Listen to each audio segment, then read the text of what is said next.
¿Qué harías si en cuestión de minutos descubres que la fotografía de la ventana de tu propia casa acaba de llegar a tu teléfono desde un número desconocido? ¿Qué pensarías si, justo después de revelar una verdad incómoda al mundo, alguien te envía una advertencia que demuestra que no solo te observan, sino que ya están dentro de tu jardín? ¿Y si esa advertencia no fuera una simple amenaza, sino el inicio de una cacería silenciosa orquestada por poderes que nadie se atreve a nombrar en voz alta? Bienvenidos a mi canal de YouTube. Hoy no traemos un simple rumor. No traemos un titular pasajero. Hoy vamos a adentrarnos en una historia que mezcla misterio, miedo, poder y una decisión que cambió el destino de una familia en menos de 4 horas. Si te interesan las investigaciones narradas con profundidad, si quieres acompañarnos hasta el final de esta historia que ha sacudido las redes sociales, te invito desde ya a que te suscribas al canal, actives la campana de notificaciones, dejes tu like y compartas este video. Tu apoyo, incluso a través del botón Super Thanks, nos permite seguir explorando estos relatos complejos y traerles cada nuevo giro en esta trama que parece sacada de una película, pero que ha capturado la imaginación de miles de personas. Antes de continuar, es importante dejar algo absolutamente claro. El contenido presentado en este video forma parte de una narrativa de investigación basada en teorías, rumores difundidos en redes sociales y material de carácter ficticio creado con fines de entretenimiento. Ninguna de las afirmaciones aquí relatadas ha sido confirmada por autoridades oficiales ni respaldada por pruebas judiciales concluyentes. Este canal no afirma la veracidad de los hechos descritos y recomienda a cada espectador mantener una postura crítica, reflexiva y prudente ante la información. Lo que van a escuchar es una reconstrucción narrativa que busca analizar, cuestionar y explorar las versiones que circulan en el imaginario digital. La historia gira en torno a Sonia Restrepo, viuda del cantante Jason Jiménez, quien según múltiples relatos no confirmados, habría abandonado Colombia de manera abrupta apenas horas después de revelar la existencia de un teléfono móvil negro que pertenecía a su esposo. Ese dispositivo, aparentemente común, se convirtió en el epicentro de una tormenta. Se decía que contenía pruebas, archivos, grabaciones y documentos capaces de comprometer a figuras influyentes dentro de la industria del entretenimiento. ¿Qué clase de información podría convertir un objeto cotidiano en el detonante de una fuga internacional? ¿Qué tan poderosa debe ser una verdad para que alguien tenga que desaparecer para protegerla? Todo comenzó, según esta versión, un viernes por la noche. Sonia, devastada por la pérdida, pero impulsada por la convicción de que la muerte de Jason no había sido un simple accidente, decidió publicar un primer mensaje, insinuando que existían irregularidades en los días previos al trágico vuelo en Paipa. El impacto fue inmediato. Las visualizaciones comenzaron a multiplicarse. Los comentarios inundaron las plataformas y el algoritmo hizo su trabajo. Pero mientras el público reaccionaba con asombro, en la intimidad de su hogar ocurría algo mucho más inquietante. El teléfono negro vibró.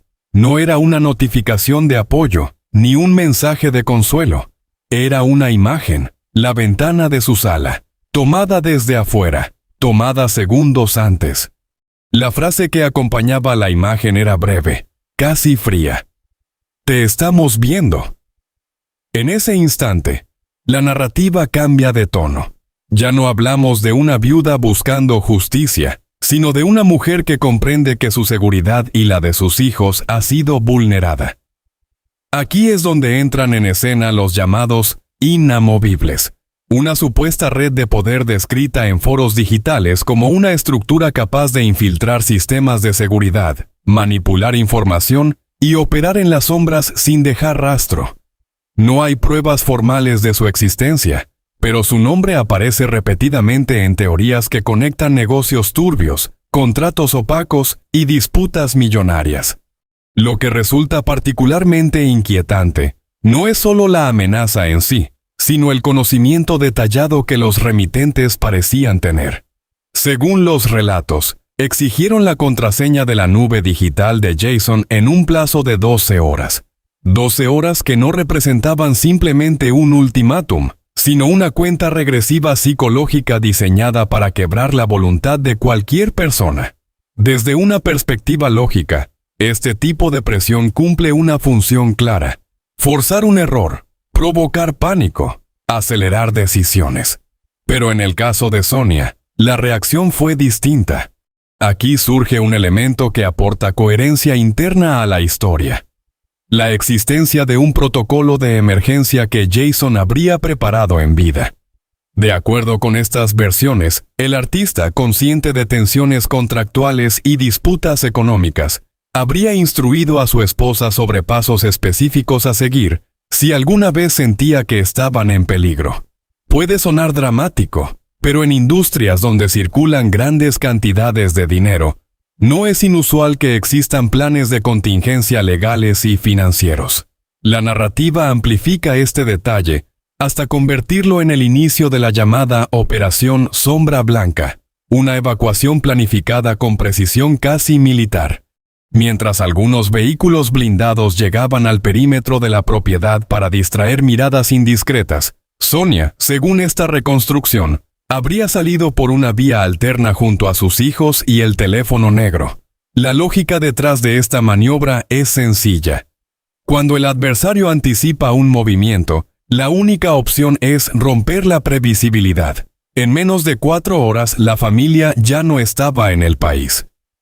La rapidez del desplazamiento sugiere recursos, contactos y una red de apoyo que trasciende lo doméstico. ¿Quién facilitó esa salida? ¿Por qué tanto hermetismo? Lo que convierte esta historia en un fenómeno viral no es solo la huida, sino el simbolismo del objeto que Sonia decidió llevar consigo. Dejó atrás ropa, premios, propiedades, pero no dejó el teléfono. Ese detalle refuerza la hipótesis central. El verdadero poder no estaba en el patrimonio material, sino en la información almacenada en ese dispositivo.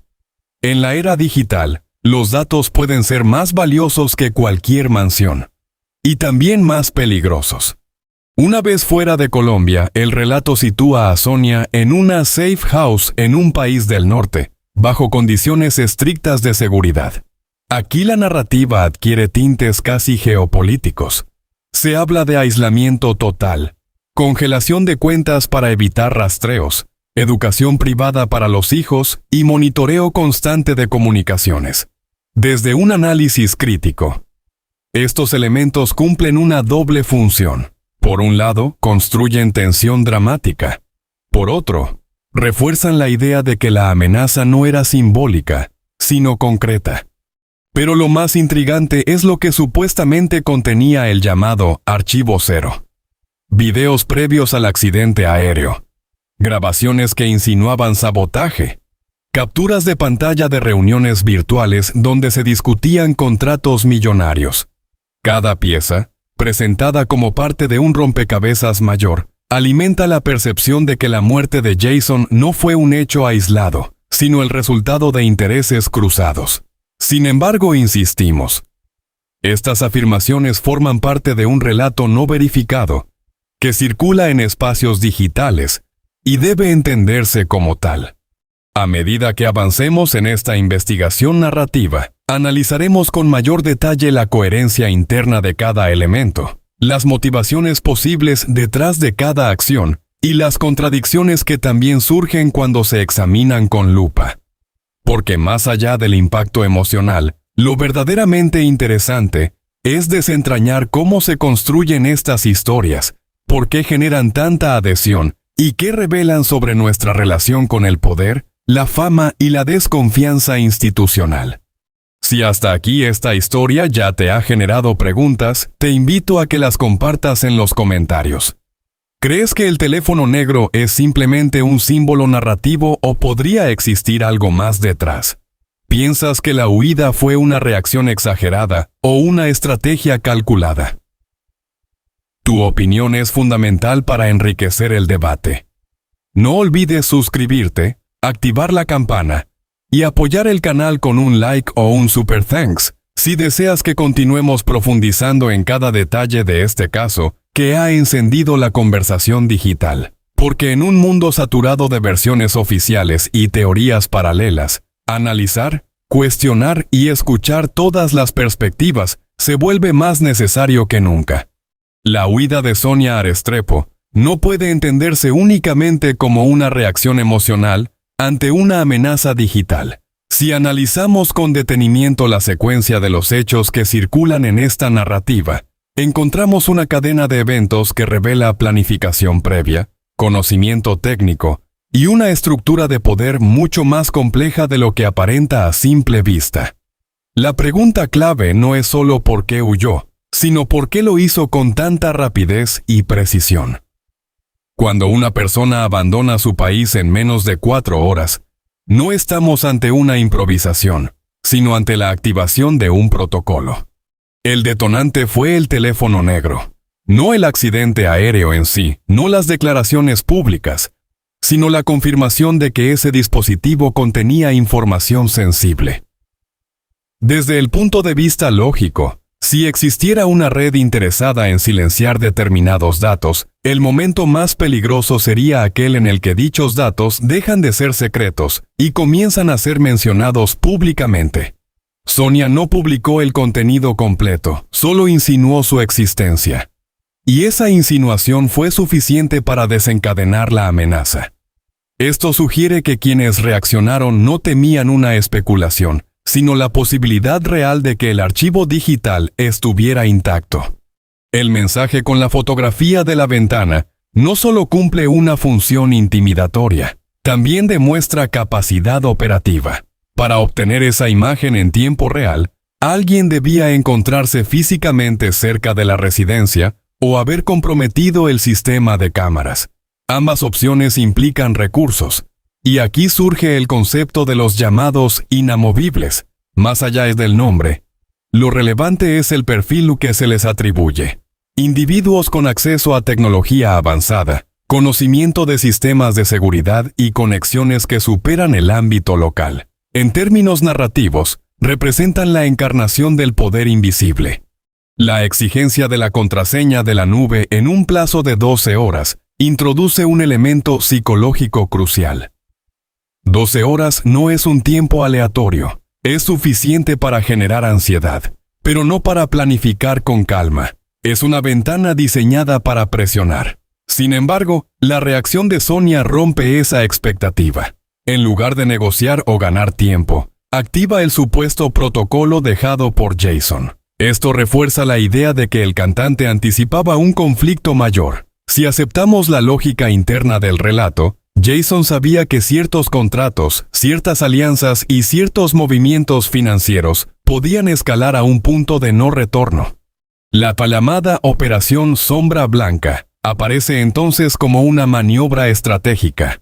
Desde el análisis estructural, la distracción con vehículos blindados y la salida por una vía alterna no solo añade dramatismo, sino que responde a principios básicos de seguridad: desviar la atención, fragmentar la información y reducir la predictibilidad. La rapidez con la que Sonia desaparece del radar sugiere la existencia de contactos internacionales previamente establecidos. Esto abre una línea de reflexión interesante. ¿Estaba Jason construyendo una red de protección paralela mientras seguía activo en la industria? Una vez en el safe house, la narrativa se transforma. El exilio no es presentado como una pausa, sino como un centro de operaciones. Aquí el análisis se vuelve más técnico.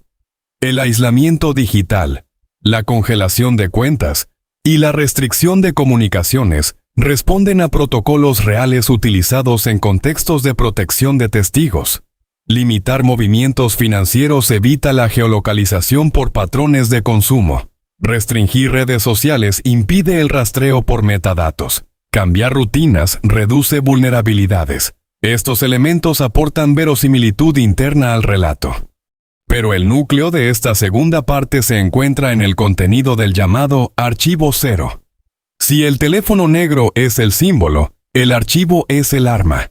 Según las versiones difundidas, este compendio digital incluye 3 tipos de evidencia: material audiovisual del vuelo, grabaciones privadas y capturas de reuniones virtuales. Analicemos cada categoría con lógica crítica. Primero, el supuesto video del interior del avión. La presencia de una grabación en cabina no es imposible, pero tampoco habitual en aeronaves privadas, sin modificaciones específicas. Si existiera, su valor probatorio dependería de la calidad, continuidad y autenticidad del archivo. Aquí la narrativa introduce el elemento del gas paralizante, una hipótesis que intensifica el dramatismo.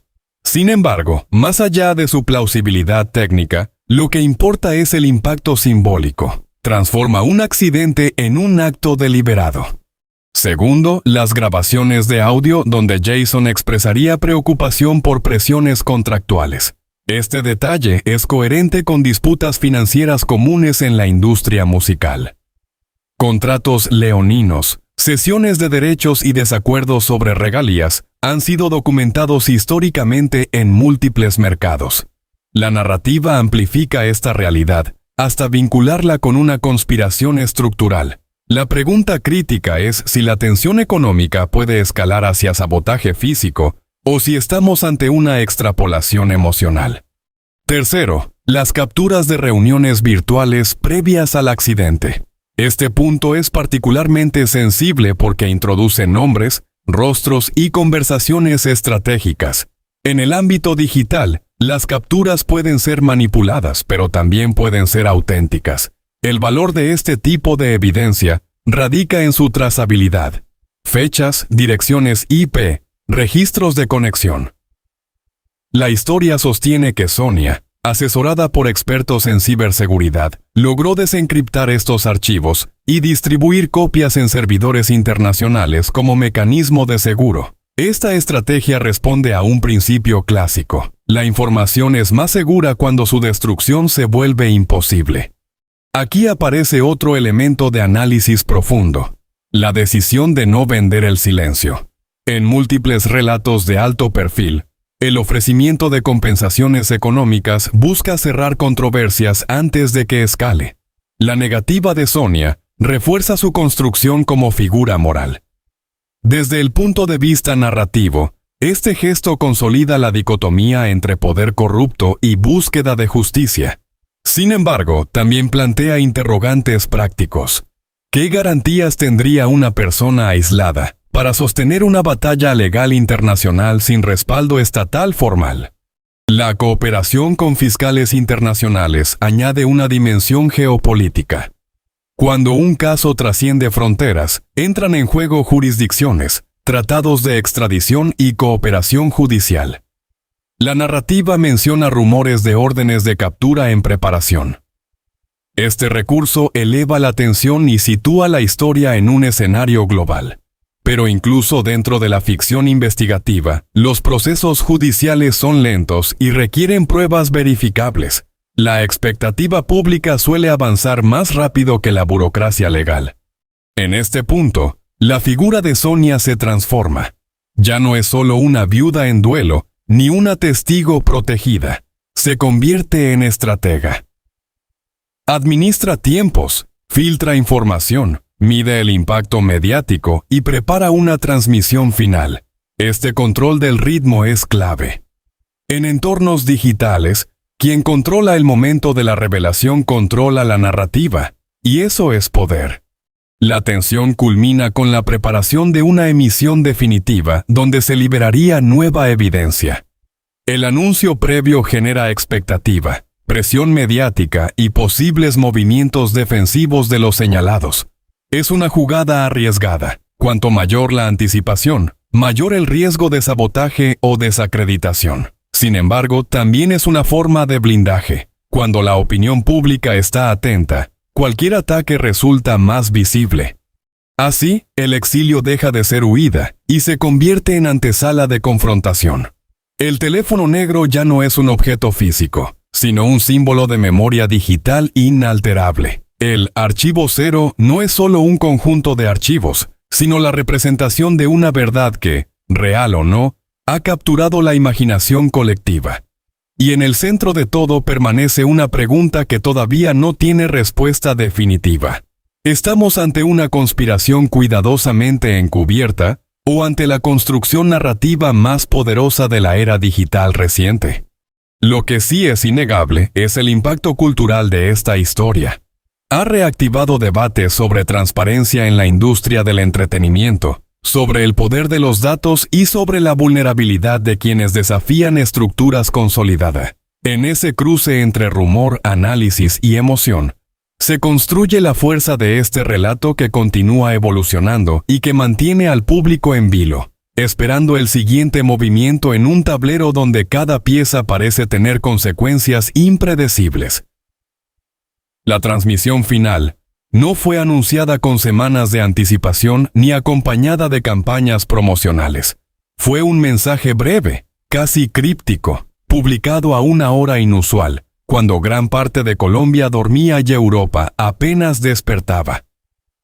Sin embargo, en cuestión de minutos, miles de personas ya estaban conectadas. Sabían que no se trataba de un simple directo. Era el movimiento más arriesgado de Sonia Restrepo desde que huyó del país.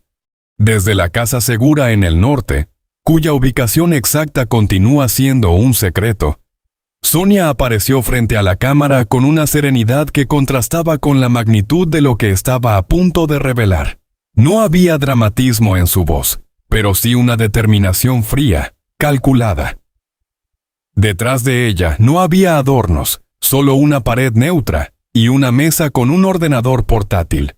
A su lado, fuera de plano, según confirmaron después fuentes cercanas, se encontraba un equipo legal internacional, supervisando cada palabra. La pieza central de esta transmisión fue la activación pública del llamado Archivo Cero. Hasta ese momento, el archivo había sido descrito como un repositorio digital con pruebas sensibles, videos, audios y registros financieros. Pero lo que Sonia mostró fue algo más complejo. Una arquitectura digital diseñada como un seguro de vida. Explicó que el archivo cero no estaba almacenado en un único servidor ni en una sola nube. Estaba fragmentado en múltiples jurisdicciones, cifrado con sistemas de clave dividida y vinculado a un protocolo automatizado. Si durante más de 48 horas no se registraba su verificación biométrica en el sistema, el contenido completo sería distribuido simultáneamente a redacciones internacionales, fiscales y organizaciones de derechos humanos. Esa revelación cambió por completo el equilibrio de poder. Ya no se trataba solo de una viuda denunciando irregularidades. Se trataba de un mecanismo autónomo capaz de liberar información sin intervención humana directa. En otras palabras, silenciarla no eliminaría el problema. Lo amplificaría. Pero el momento más impactante llegó cuando comenzó a reproducir fragmentos inéditos.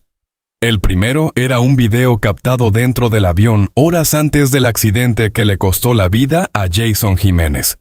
En la grabación, se observaban movimientos inusuales en la cabina y una conversación entre dos técnicos que discutían una modificación de último minuto en un sistema crítico. El audio era parcial, pero suficiente para sembrar dudas razonables. Luego vino un conjunto de transferencias financieras. Sonia no mencionó nombres directamente, pero mostró documentos que evidenciaban flujos de dinero hacia empresas pantalla vinculadas a contratos que dependían de la continuidad profesional de Jason. Las fechas eran especialmente perturbadoras. Algunas operaciones se realizaron apenas días antes del accidente. Sin embargo, el fragmento que más tensión generó fue una captura de pantalla de una videollamada privada. En ella, aparecían figuras influyentes del mundo del entretenimiento y la gestión empresarial.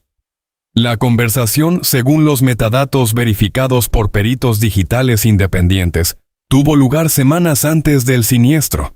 En ese intercambio se discutían escenarios financieros postcontractuales, incluyendo cláusulas que se activarían en caso de incapacidad o fallecimiento. Sonia no afirmó categóricamente que existiera una conspiración. Fue más estratégica. Habló de coincidencias, de patrones y de la necesidad de que una investigación independiente evaluara la totalidad del material. Esa prudencia reforzó su credibilidad. Mientras la transmisión avanzaba, medios internacionales comenzaron a replicar extractos en tiempo real. En redes sociales, el nombre de Jason Jiménez se convirtió en tendencia global. La presión pública aumentó cuando fiscales de al menos 2 países confirmaron que estaban revisando la documentación presentada. Paralelamente, se filtró información sobre posibles órdenes de captura internacional contra individuos relacionados con las estructuras financieras señaladas. Aunque ninguna autoridad confirmó oficialmente esos mandatos en ese momento, el solo rumor fue suficiente para generar movimientos abruptos, cancelaciones de vuelos privados, renuncias inesperadas y comunicados corporativos ambiguos. Dentro de la Casa Segura, el ambiente era tenso. Fuentes cercanas describieron que durante la transmisión se detectaron intentos coordinados de ataques cibernéticos contra los servidores espejo que alojaban partes del archivo cero. El sistema resistió. La fragmentación geográfica y la redundancia técnica funcionaron exactamente como había sido diseñada. En la parte final del mensaje, Sonia abordó directamente a quienes ella denominó los inamovibles. No lo hizo con ira, sino con una declaración firme. Afirmó que el tiempo de las amenazas había terminado y que cualquier intento de intimidación solo aceleraría la liberación total del material. Recordó el ultimátum de 12 horas que recibió tras publicar la existencia del teléfono negro y cómo ese mensaje incluía la fotografía de la ventana de su casa. Esa imagen, dijo, fue el punto de no retorno. También reveló un detalle hasta entonces desconocido. Antes de abandonar Colombia, Jason había dejado instrucciones precisas en caso de que algo le ocurriera. Entre ellas, la creación de una red de contactos legales fuera del país y la contratación de expertos en criptografía. Según Sonia, él intuía que ciertos contratos estaban generando tensiones más allá de lo profesional. La transmisión concluyó sin música ni efectos. La pantalla se volvió negra tras una última frase. Que la verdad no necesita estridencia, solo persistencia. En los días siguientes, el impacto fue profundo. Organizaciones internacionales solicitaron acceso formal al archivo cero. Analistas forenses comenzaron a autenticar los metadatos de los archivos publicados. Y mientras tanto, el debate público dejó de centrarse en teorías aisladas para enfocarse en pruebas concretas. El exilio de Sonia dejó de percibirse como una huida y comenzó a entenderse como una estrategia. Su aislamiento, la congelación de sus cuentas y la desconexión digital no eran señales de derrota, sino medidas calculadas para proteger la integridad de un proceso mayor. A medida que avanzan las investigaciones, una pregunta permanece en el aire. Si el archivo cero ya reveló fragmentos tan comprometedores, ¿qué contiene el resto del material aún no publicado? Esa incógnita se ha convertido en el verdadero eje de tensión. Porque si algo demostró esta última transmisión es que la historia no depende ya de una sola voz, sino de un sistema diseñado para que la información encuentre su camino. Y en ese nuevo escenario, el silencio dejó de ser una opción viable. Después de la última transmisión, el silencio no significó calma, significó presión. Una presión que comenzó a sentirse en despachos corporativos, en oficinas legales, y en círculos de poder que durante años parecían intocables. Lo que Sonia Restrepo activó no fue simplemente un archivo digital, sino una reacción en cadena. Los días posteriores estuvieron marcados por movimientos estratégicos. Equipos forenses independientes confirmaron la autenticidad de varios fragmentos del archivo cero. Expertos en metadatos verificaron fechas, ubicaciones y trazabilidad de los documentos financieros. Cada validación pública debilitaba el argumento de que todo era una construcción narrativa sin sustento. Mientras tanto, fiscales internacionales comenzaron a coordinar información bajo tratados de cooperación judicial. Aunque muchos detalles permanecen bajo reserva, Fuentes cercanas al proceso han indicado que ya existen líneas formales de investigación abiertas en más de una jurisdicción. El caso dejó de ser una polémica mediática y pasó a convertirse en un expediente legal. Pero quizás el cambio más profundo ocurrió en la percepción pública. Durante meses, la historia fue presentada por algunos sectores como una teoría impulsada por el dolor de una viuda. Sin embargo, la consistencia técnica del material divulgado transformó esa narrativa. Ya no se trataba únicamente de una denuncia emocional, sino de evidencia que exigía revisión institucional. Sonia, desde el exilio, ha mantenido un perfil controlado. No ha concedido entrevistas improvisadas, ni ha participado en debates televisivos. Cada aparición ha sido medida. Cada declaración revisada por su equipo legal. Esa disciplina estratégica ha sido clave para sostener la credibilidad del proceso. También se ha revelado que el mecanismo automatizado del archivo cero continúa activo. Esto significa que la totalidad del contenido permanece protegida bajo el mismo protocolo de liberación escalonada. La existencia de ese sistema ha generado un efecto disuasivo evidente. Cualquier intento de intimidación podría detonar una publicación masiva de información aún más comprometedora. En paralelo, ex colaboradores y antiguos socios comerciales han comenzado a distanciarse públicamente de ciertas estructuras empresariales señaladas indirectamente en la investigación. Algunas renuncias estratégicas y reestructuraciones internas han sido interpretadas por analistas como movimientos preventivos ante posibles implicaciones legales. Sin embargo, más allá del impacto judicial o corporativo, el núcleo de esta historia sigue siendo profundamente humano. La pérdida de Jason Jiménez no puede revertirse. Ningún proceso legal podrá devolver una vida. Pero la búsqueda de verdad tiene un significado que trasciende lo individual. Establece límites, expone mecanismos de poder y redefine lo que puede permanecer oculto.